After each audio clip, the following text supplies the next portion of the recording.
Taste the Daily. திமுக அரசை கண்டித்து விழுப்புரம் மாவட்டம் காணை கிழக்கு ஒன்றிய அதிமுக சார்பில் மேல்காரணையில் தெருமுனை பிரச்சாரம் நடைபெற்றது. ஒன்றியம் செயலாளர் ராஜா தலைமையில் நடைபெற்ற இந்நிகழ்வில் அதிமுக முன்னாள் அமைச்சரும் மாநிலங்களவை உறுப்பினருமான சி.வி. சண்முகம், அதிமுக தலைமை கழக பேச்சாளர் காவேரி ஆகியோர் கலந்து கொண்டு சிறப்புரையாற்றினர். இதில் பேசிய மாநிலங்களவை உறுப்பினர் சி.வி. சண்முகம், 4.5 ஆண்டுகள் முடிந்த பிறகுதான் ஸ்டாலின் மக்களிடம் மனுக்களை வாங்குவார் எனவும் அந்த மனுக்கள் எல்லாம் ஆற்றில் மிதப்பதாகவும் குற்றம் சாட்டினார். இந்நிகழ்ச்சியில் மாவட்ட தகவல் தொழில்நுட்ப பிரிவு தலைவர் கீர்த்திகா முருகன் உள்ளிட்ட கழக நிர்வாகிகள் பலர் கலந்து கொண்டனர்.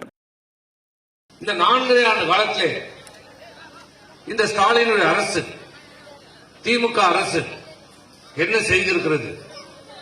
இலவச பஸ் கொடுத்தோம்.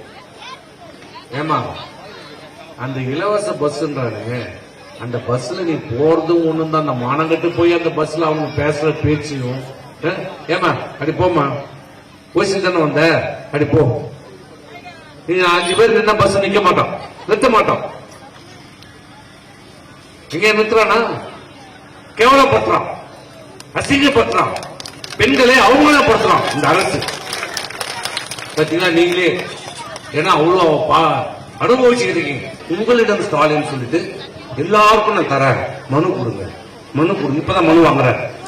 இவரு இந்த மனுவை வாங்கி அதை பரிசீலனை பண்ணி அதுக்கப்புறம் நிதியை ஒதுக்கி வாரத்துக்குள்ள பொங்கல் முடிக்கணும். அந்த மனு எங்க போச்சு? மனுக்கு ஆத்துல பறக்க, ஆத்துல கிடையாது. நல்லாதான் தெரிஞ்சு வச்சிருக்கீங்க இந்த கிராமத்துல.